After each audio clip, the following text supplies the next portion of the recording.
Olá, boa noite.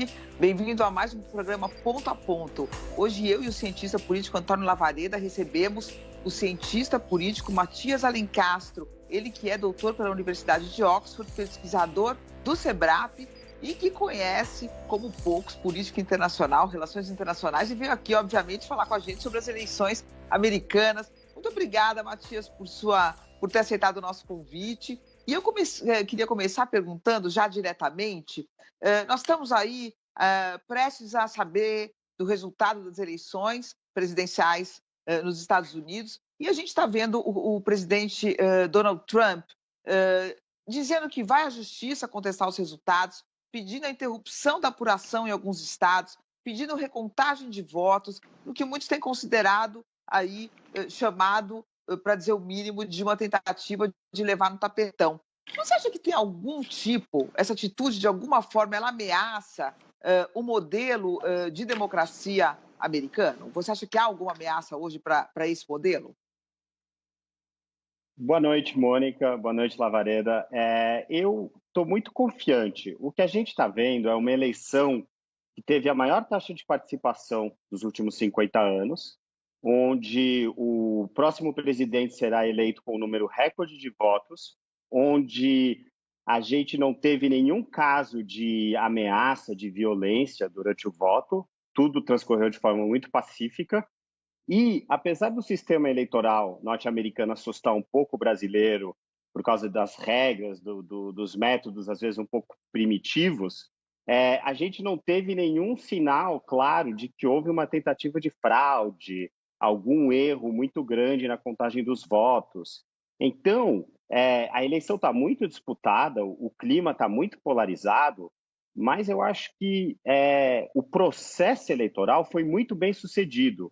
E isso é uma prova de duas coisas: da vitalidade da democracia, mas também da sua solidez.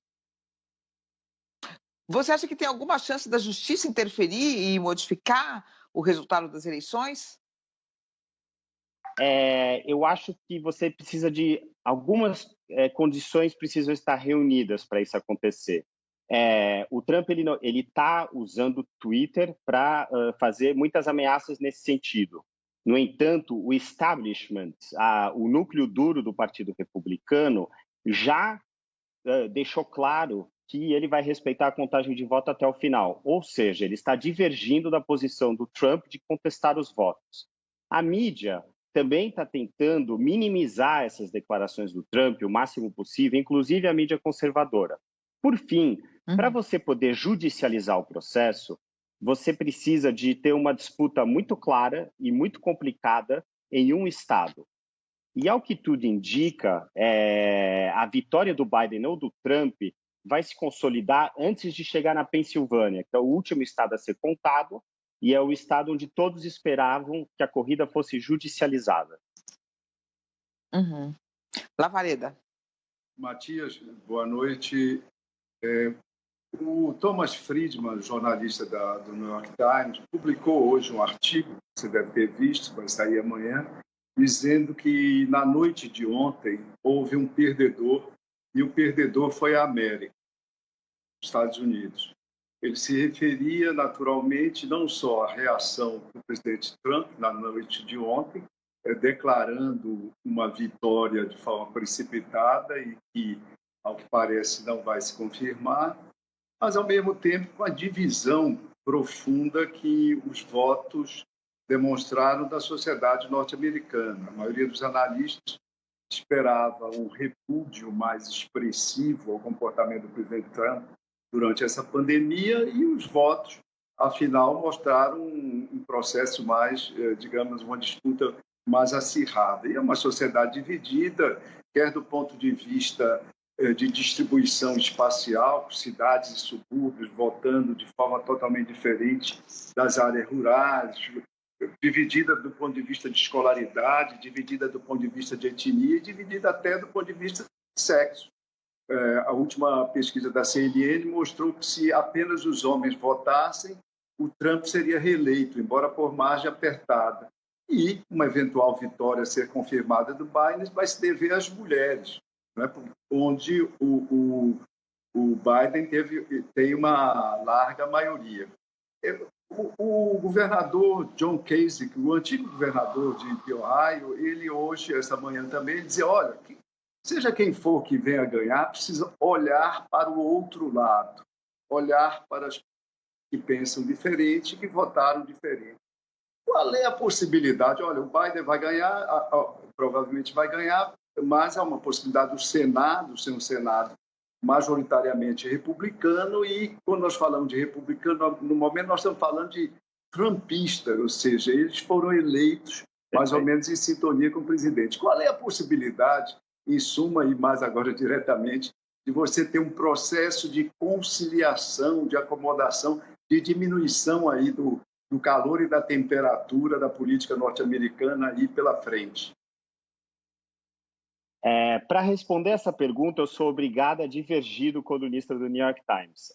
Eu acho que vamos ver que 24 horas atrás as pessoas estavam se trancando em casa, colocando proteção, né, na frente das lojas. A Casa Branca estavam colocando um muro e, como eu disse antes, a eleição foi relativamente pacífica. Na verdade, foi totalmente pacífica. A gente não teve nenhuma notificação de um grande incidente. O eleitorado está polarizado? Tá, mas ele está participando no processo eleitoral. E isso é muito importante, o engajamento da sociedade. Se a gente está num processo agora de reunificação. Eu acho que a biografia do Biden é muito importante nesse momento. O Biden é alguém com 3 décadas de política institucional. Ele foi eleito no Senado ainda nos anos 70, 8 anos na Casa Branca. Ele é um político que poderia ser muito bem um republicano moderado. Ou seja, ele tem o perfil do político médio dos Estados Unidos. Ele tem uma interlocução muito boa com os diferentes setores da sociedade. A gente está numa situação extremamente complexa. A gente sabe que governar os Estados Unidos sem o controle do Senado é muito difícil, mas o Biden ele tem a biografia para dar conta do recado. Se a gente comparar aos presidentes anteriores, ele é muito mais experiente. O Trump nunca tinha tido um cargo de gestão pública. O Obama era um jovem senador do Illinois. O Bush era alguém que precisava ser assessorado 24 horas por dia. O Biden, talvez desde o Lyndon Johnson, que foi o presidente democrata que assumiu depois da morte do Kennedy, talvez seja o primeiro presidente a ser capaz de assumir plenamente o comando da Casa Branca no primeiro dia. Eu acho que isso vai contar muito, porque para você unir o país, você vai ter que responder às 2 crises mais imediatas, que é a crise sanitária e a crise econômica. Matias, uma outra questão. Só encaixando, Mônica, rapidinho. Qual é a possibilidade, mais uma vez, se viu que esse sistema eleitoral norte-americano é criticado por todos, é bastante, digamos, disfuncional. No limite, por exemplo, se você tivesse uma vitória apertada, como foi previsto por alguns, com o Biden conseguindo apenas 270 votos no colégio eleitoral, isso podia dar lugar a uma crise, inclusive porque os delegados desse colégio não são constrangidos legalmente à fidelidade, ou seja, pode haver infidelidade nesse colégio eleitoral e isso daria lugar a uma crise, judicialização, etc. e tal. Os países todos, Matias, as sociedades democráticas mais avançadas estão chegando à conclusão, as elites políticas e os especialistas, estou falando do Monk, estou falando do Levitsky, estou falando do Thompson, todos os autores que discutem a fragilidade da democracia hoje, de que é preciso fazer uma reforma desse sistema. O parlamento britânico já está dando os primeiros passos, há projetos no próprio Congresso norte-americano. Qual é a chance, você que conhece bem aquela realidade político-institucional, qual é a chance a médio, curto prazo ou médio, de uma reformulação, começando pelo sistema eleitoral que eu chamei de disfuncional norte-americano? O mais perto possível de zero, eu diria, porque a gente está num contexto tão explosivo. Eu concordo plenamente com você, Lavareda, que a gente deveria pensar nisso. E os democratas mais otimistas, dias antes da eleição, falavam que queriam, por exemplo, reformar a Suprema Corte, aumentar o número de juízes. Muitos falavam em suprimir o colégio eleitoral, que é uma herança quase do sistema escravagista americano.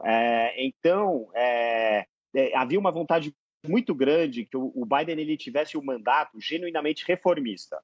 Claramente, o que os resultados mostram, e é importante sublinhar que as sondagens elas não erraram no resultado da eleição, porque, ao que tudo indica, o Biden vai ser eleito, mas elas erraram na margem da vitória.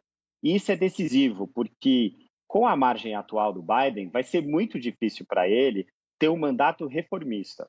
Talvez ele vai ter um mandato, ele não vai controlar o Senado, como você bem apontou, a sociedade continua muito polarizada, e nessas condições, ele vai ser um presidente que vai ter que recorrer à sua habilidade, ao seu conhecimento do Senado, para aprovar pacotes emergenciais.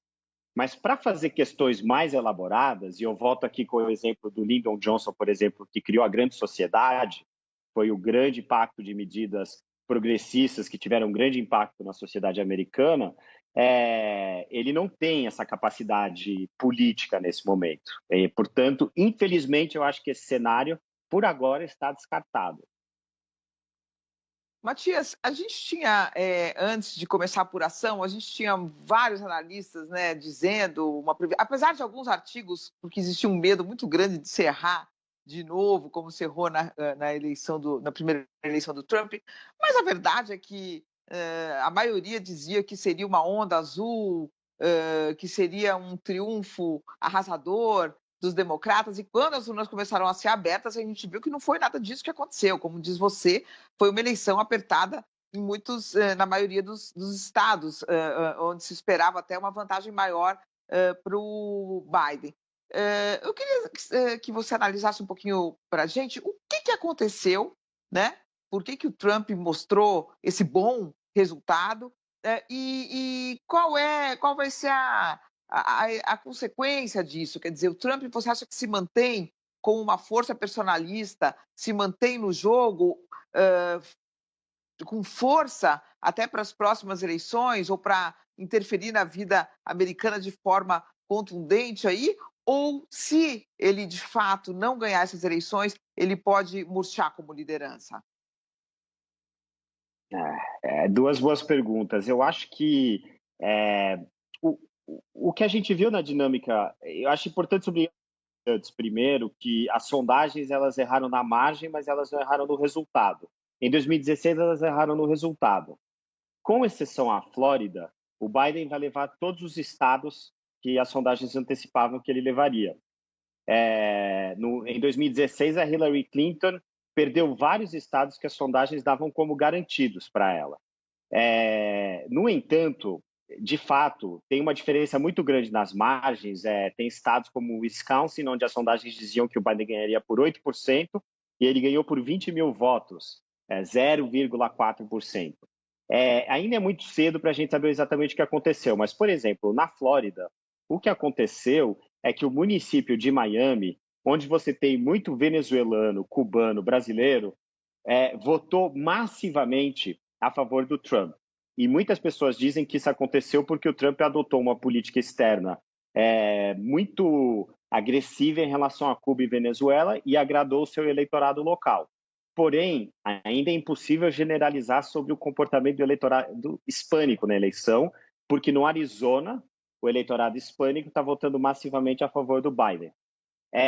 O que a gente está vendo também de dinâmica é que o Trump ele repetiu a estratégia dele de 2016, que é muito efetiva. Ele não faz comícios nas grandes cidades. Ele faz comícios, dezenas de comícios. Às vezes, no final da campanha, ele fazia 5, 6 por dia, em municípios rurais muito pequenos.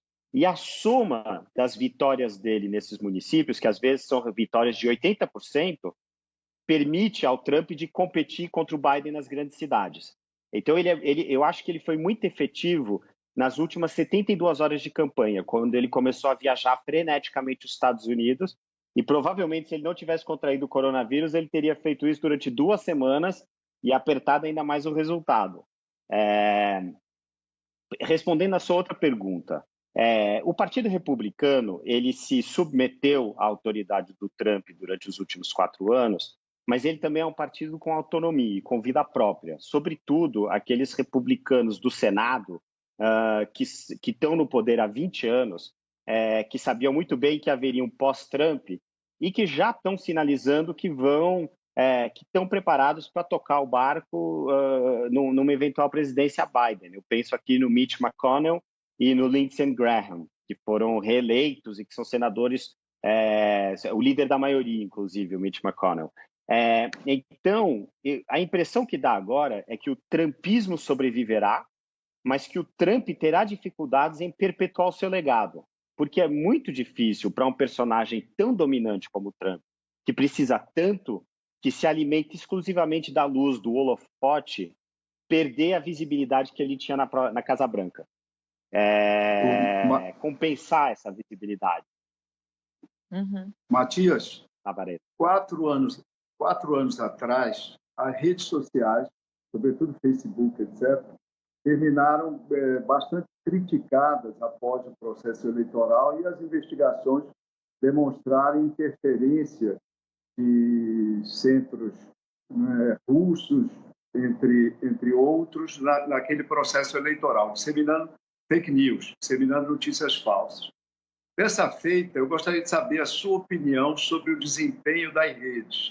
Lembrando que, por exemplo, Facebook adotou várias medidas para evitar essa interferência e, inclusive, suspendeu, na reta final, o processo de veiculação de anúncios no seu espaço. O Twitter censurou hoje, ou seja, notificou quando o presidente fez o anúncio da sua vitória indevida, o Twitter apontou isso.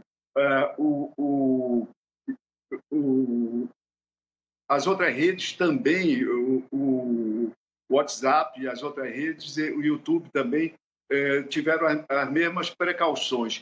Como é que você acha que as redes, a imagem das redes sociais sai dessa eleição de 2020?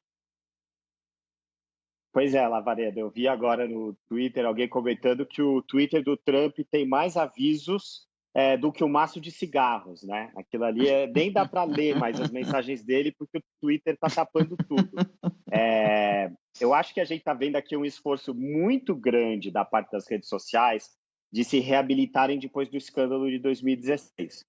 E estão fazendo uma curadoria muito, muito, muito sofisticada. Eu estou acompanhando mais pelo Twitter, estou vendo que está muito ativo. Eu estou vendo também algumas críticas em relação ao Facebook.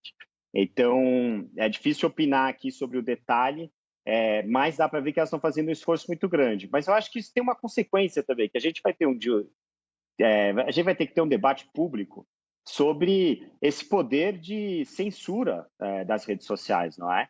Porque a gente tem uma doutrina muito liberal de que a liberdade de expressão era sagrada e as pessoas poderiam comentar o que quisessem nas redes sociais sem serem censuradas.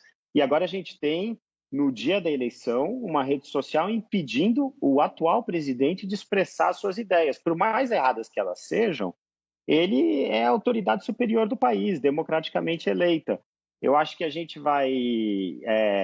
de fato, houve uma mudança real no comportamento das redes sociais, mas agora acho que é a ocasião da gente ter o debate que faltou nos últimos 4 anos sobre como lidar com essa presença das redes sociais. Eu queria só acrescentar um detalhe, é que a gente também viu que essa eleição dos Estados Unidos marcou o regresso das redes tradicionais. A rádio, a televisão tiveram um papel muito importante também na mobilização do eleitorado. Então, a gente saiu da eleição de 2016 com aquela ideia que estávamos num mundo virtual, que todo mundo era controlado pelas redes sociais, e a gente está vendo que a mídia tem seu peso, né? Matias, pode falar, Lavareda. Posso falar? Matias, eu ia só comentar o que você disse, né? Lembrando que a consultoria Kantar fez um levantamento sobre investimento em propaganda da campanha norte-americana, e isso que você lembrou, a importância da televisão e das outras mídias, foi ratificado. Os candidatos todos no agregado investiram 4,7 bilhões na televisão, e ao passo que investiram 1,8, 1,7 nas redes sociais. Era só esse complemento. Agora, Matias, eu queria trazer um pouquinho a eleição para o Brasil. O presidente Jair Bolsonaro, até o último momento, manifestou, agora mesmo eu li que ele disse que a esperança é a última que morre, ele apoiou o Trump, e etc, etc. E eu queria saber, assim, se você acha que, caso de fato o Biden ganhe a eleição, muda muita coisa em relação ao Brasil. Eu tive a oportunidade de conversar com ministros do presidente, até dessa área mais prática do governo, que toca a economia, investimentos e etc., que acham que não muda nada, porque é a mesma situação. Quer dizer, o Brasil não é prioritário na agenda dos Estados Unidos. Nessa área econômica, os americanos vão seguir sendo protecionistas, vão seguir sendo difíceis de fazer parceria com o Brasil, que, como repito, não é prioritário. Então, o que você acha que pode mudar caso Biden vença a eleição? E se passar da eleição, quer dizer, um futuro governo Biden esquece inclusive que o filho do presidente disse que estava suspeitando da apuração, o Eduardo Bolsonaro, quer dizer, isso tudo passa, pode deixar alguma sequela? E duas perguntas: se deixa alguma sequela o comportamento do governo, o comportamento prático do presidente e do seu filho, e se, do ponto de vista de Estado, segue tudo na mesma, não tem nenhuma grande mudança, uma mudança muito substantiva. Os analistas do governo estão certos. O Brasil não é uma prioridade do governo Biden. O Brasil se deslocou no cenário geopolítico nos últimos anos, e o Biden ele vai ter os olhos virados para a China, que é o grande desafio dos Estados Unidos neste século. No entanto, eles também podem estar errados, porque o Biden, com as dificuldades que ele vai ter na agenda doméstica, ele vai precisar de vitórias simbólicas na política externa. E uma agenda ambiental com o Brasil, contra o governo brasileiro neste caso, é uma vitória simbólica e muito fácil de ser executada, e ela tem o mérito de agradar tanto a ala esquerda do governo Biden, que já designou o governo Bolsonaro como o símbolo mundial do negacionismo climático, como ela pode agradar a ala econômica, os setores econômicos do governo Biden, que são os agricultores do meio oeste. Então, existem incentivos para o Biden ter uma agenda mais agressiva no Brasil, sobretudo no campo ambiental. No entanto, e esse ponto é importante de enfatizar, tudo depende do comportamento do governo Bolsonaro. Se o governo Bolsonaro, a partir de agora, colocar panos quentes, talvez fazer algumas mudanças no governo, sinalizar que está disposto a cooperar, eu imagino que o governo Biden não veja uma oportunidade. Mas, se o presidente Jair Bolsonaro decidir cortar o cabelo no dia da audiência com o secretário de Estado do Joe Biden, do mesmo jeito que ele fez com o ministro das Relações Exteriores do Emmanuel Macron, se o filho do Jair Bolsonaro começar a criticar a esposa do Joe Biden na internet, as coisas podem complicar para o Brasil. Então, eu acho que aqui, no final das contas, a bola está no campo do governo Bolsonaro. Ele pode escolher criar oportunidades para o governo Biden ter uma agenda agressiva, e ele pode escolher acalmar, criar um clima de negociação, de diálogo, e sair por cima nessa situação inteiramente nova. Matias. Você acha só, antes de passar a bola para o Lavareda, você acha que o chanceler Ernesto Araújo sobrevive a uma vitória do governo do candidato Biden? Ou se sobreviver vai ter que ficar quieto? Eu acho que ele sobrevive na medida em que ele já é um chanceler que perdeu o monopólio da política externa. A gente sabe que o vice-presidente é muito ativo na política externa, a gente sabe que tem outros atores dentro do governo, inclusive atores estaduais, como o governador de São Paulo, o consórcio do Nordeste, que também capturaram um pouco da agenda da política externa. Então, ele continua, mas o papel dele, que já era pouco relevante, vai se tornar ainda mais irrelevante, porque a agenda dele, por exemplo, com a Hungria e com Israel, vai desmoronar, porque esses aliados circunstanciais do Brasil, eles só se aproximaram do governo Bolsonaro por causa do Trump. Eles gravitavam em torno do Trump junto com o Bolsonaro. Uma vez que o Trump sair do poder, essa aliança vai se desmanchar. Matias, você falava e eu lembrava que o Trump é certamente o presidente norte-americano com a pior imagem internacional. A Ipsos fez um levantamento agora recente e perguntou à população de 24 países se pudessem votar, se votariam nele ou no Biden. E o resultado foi, em termos de votos válidos, o Biden ganharia no mundo por 74% a 26%. Ou seja, teria mais votos do que nos Estados Unidos. Inclusive, no Brasil, o placar foi 66% a 34%. Então, o mundo todo, com a vitória do Biden, está absolutamente feliz. O retorno ao Acordo de Paris já foi anunciado pelo novo presidente, pelo que está perspectivado até agora, o presidente Biden. Eu queria lhe fazer uma pergunta geral aí para você fazer um sobrevoo. Como é que fica especificamente para o Brasil a questão do 5G? Vai aumentar a pressão feita recentemente pelo governo americano em cima do governo brasileiro ou não? Vai ser igual, etc. E tal. E como é que fica a questão da Venezuela e de Cuba especificamente, a postura do governo norte-americano? Se muda e que mudaria? A gente sabe que o Biden ele tem uma vocação internacionalista muito grande. Ele foi presidente da Comissão de Ações Exteriores do Senado. Ele acredita profundamente no papel das organizações internacionais no mundo. Ele vai, por exemplo, acho que a gente vai sentir isso muito rapidamente, reabilitar o papel da ONU e do sistema ONU, que inclui também a OMS, na governança global. Vai reabilitar o papel dos Estados Unidos nas grandes negociações diplomáticas que o governo Trump costumava abandonar antes do final. E eu acho que ele vai ter essa linguagem muito institucionalista que vai substituir um pouco essa diplomacia da cotovelada do Trump.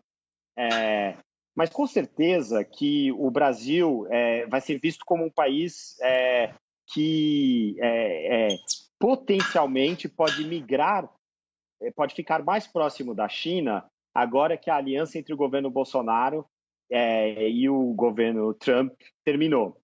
E eu acho que o governo Biden vai observar com atenção os próximos passos do governo Bolsonaro. E, de fato, se o governo, o que é altamente improvável, na minha opinião, se distanciar dos Estados Unidos e se aproximar da China, eu acho que a pressão americana vai aumentar. No entanto, eu acho que a abordagem do Biden para a América Latina vai ser muito diferente da do Trump. A abordagem da Venezuela vai ser uma abordagem mais construtiva em termos de negociações, talvez por uma transição, mas sem aquela tentativa de pressão midiática e de, por exemplo, com a agenda da indicação do presidente Guaidó, da sua legitimação. Acho que a estratégia fundamentalmente vai mudar na abordagem dos Estados Unidos.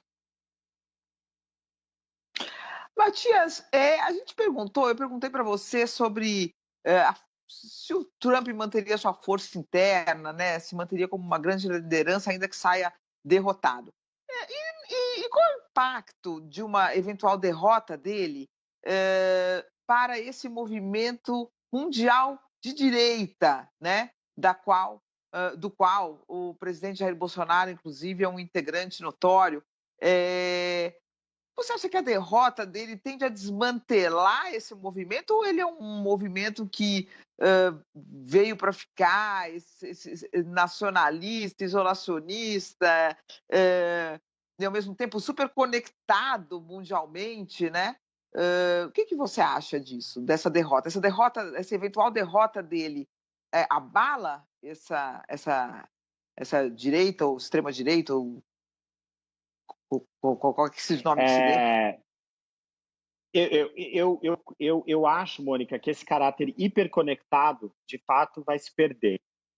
Porque a gente sabe que com a eleição do Trump chegou todo aqueles personagens um pouco circenses, como o Steve Bannon, e tantos outros que depois agregaram aqui os nossos personagens locais, como o Olavo de Carvalho, e criou uma dinâmica que realmente parecia ser uma grande dinâmica internacional, com Israel, com os Brexiters, os defensores do Brexit no Reino Unido, com a Liga Norte do Matteo Salvini na Itália.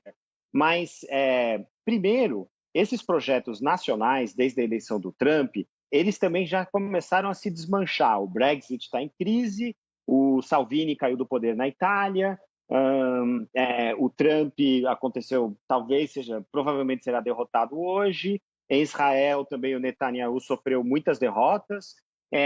Então, antes de hoje, esse projeto já andava mal das pernas. Mas eu acho que ele vai sobreviver nos lugares onde ele conseguiu se enraizar. Aí eu penso, por exemplo, na Hungria, onde o governo Orbán é muito perene. Eu penso, por exemplo, na Polônia, onde populistas que eram muito alinhados aos populistas norte-americanos venceram a última eleição presidencial e estão tocando a agenda deles. Então, eu acho que ele perde a sua capacidade de se expandir, e é preciso registrar que a vitória do Bolsonaro no Brasil foi um grande marco para esse movimento populista de direita ou de extrema-direita internacional, porque era uma fronteira era um grande país que era conquistado, era a fronteira sul que era ultrapassada, mas ele está perdendo poder na Europa continental. E eu acho que ele vai continuar perdendo poder agora, sobretudo porque a eleição do Biden ela reconstitui o alinhamento entre os Estados Unidos e a Europa no Atlântico Norte. E isso tende a favorecer governos que estavam ameaçados por esses populistas, como o governo Macron, governo Merkel, e, em certa medida, também vai ter algumas mudanças na política britânica, porque o Boris Johnson vai ter muitas dificuldades agora nos próximos anos, agora que ele já não pode mais beneficiar dessa onda populista global. Lavareda para a penúltima pergunta. Matias, a revista New Yorker fez um levantamento e publicou um artigo recente, essa semana, dizendo o seguinte: olha, o Trump não pode perder pelo seguinte, e ele não admite perder, porque ele já sofreu um processo de impeachment, 26 ações de assédio sexual e centenas de processos e de ações na justiça contra ele. Então, o Trump, sem o poder e sem a Casa Branca, está vulnerável, inclusive do ponto de vista da justiça criminal norte-americana. O que é que você acha da alegação, da colocação da revista New Yorker? Eu acho que a gente não pode ser muito... O Trump ele é bem um personagem de um universo paralelo, que construiu um grande espetáculo antes de ser eleito, e ele tocou a campanha como se fosse um programa de televisão, tocou o mandato como se fosse um programa de televisão, e a gente deve esperar que ele vai tocar esses anos depois da presidência como um programa de televisão também. E provavelmente ele vai ter um canal próprio, ele vai continuar ali mobilizando aquela turma que ele tem eleitores que são genuinamente fanáticos dele, e eu acho que ele vai sobreviver nesse espetáculo permanente. Eu acho que ele é o tipo de personagem que ele já está tão enrolado que ele só vai continuar criando fatos políticos, alimentando esses fatos políticos e vai continuar até sempre desse jeito, de certa forma. Ele é candidato em 2024? Duvido muito. Duvido muito porque tem um elemento... a eleição dele foi bastante acidental. As estrelas estavam alinhadas de um jeito que eu acho que elas não vão se repetir. Eu não duvido que a gente terá um candidato trumpista em 2024, alguém que reclame a herança do Trump, mas não vai ser um dono de hotel que tinha um programa de televisão. Vai ser um republicano que tem uma carreira no Senado, que foi governador, vai voltar a ser um político do establishment que vai tentar recuperar esse eleitorado. Mas eu até digo isso como um elogio ao Trump. Eu acho que ele é único. Ele é realmente um meteoro.